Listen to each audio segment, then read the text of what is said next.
Unfortunately, I have to speak some truth today. I wanted the board to be aware of my experience with the problem within the district that was made clear at the last board meeting. And it continues to be a problem. It's unaccountable principals. Another parent shared that they did not get redress for their bullying within the school. And we know that other parents have been treated dismissively at school sites other than Carver.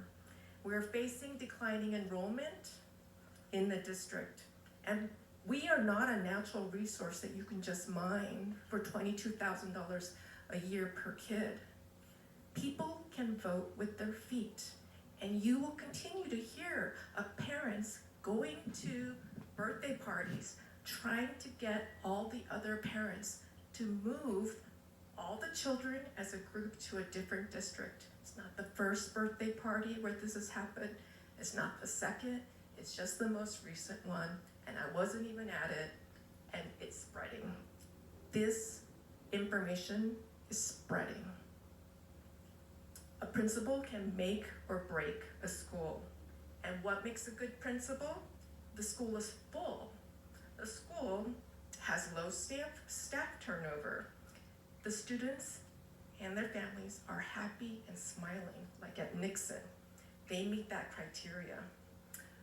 And not a small number of students and Carver teachers have moved there in the last couple of years. Let me remind you, I can open my kids' kindergarten yearbook and count on one hand the number of teachers that are still there. The rest are not there. You can say it's a trend, it's everybody moves, well, yada, yada, yada. Go count all the other original teachers from 6 years ago at the other elementary schools, please. You can see the statistic. At Juarez, the children are happy. It's a gem. They come to the declining enrollment committee, and they say, and they advocate for their school. Their school may be small, but it's loved and it's well run. And that's why I want to put sunshine as a disinfectant on this, because I think the rest of the board needs to hear this, and the community needs to hear this. The principal bullied my daughter. She routinely leaves disciplinary meetings with students crying. Even yesterday, the principal sidled up to this child and said, I wouldn't have to want to send you back to your home school. That's pretty ominous for a small kid who spent her entire time at one school, isn't it?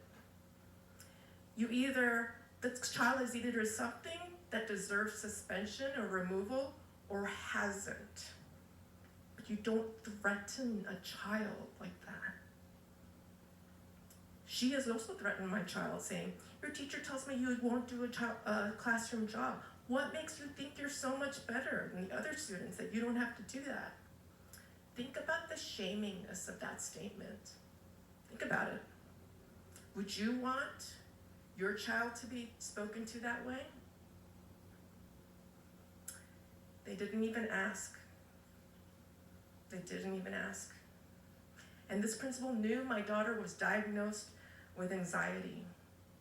And she instigated an anxiety attack in my child, where my child sobbed and moaned and scratched her legs and wanted to fall on the ground. And that MHP was the one who had to say, please, I don't think this child can answer any more questions.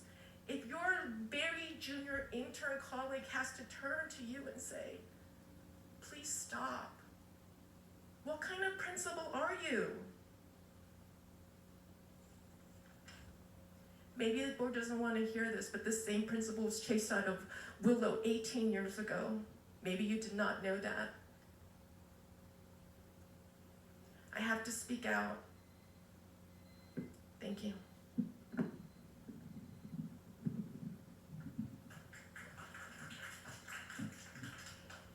Next we have Stephen Sodders, followed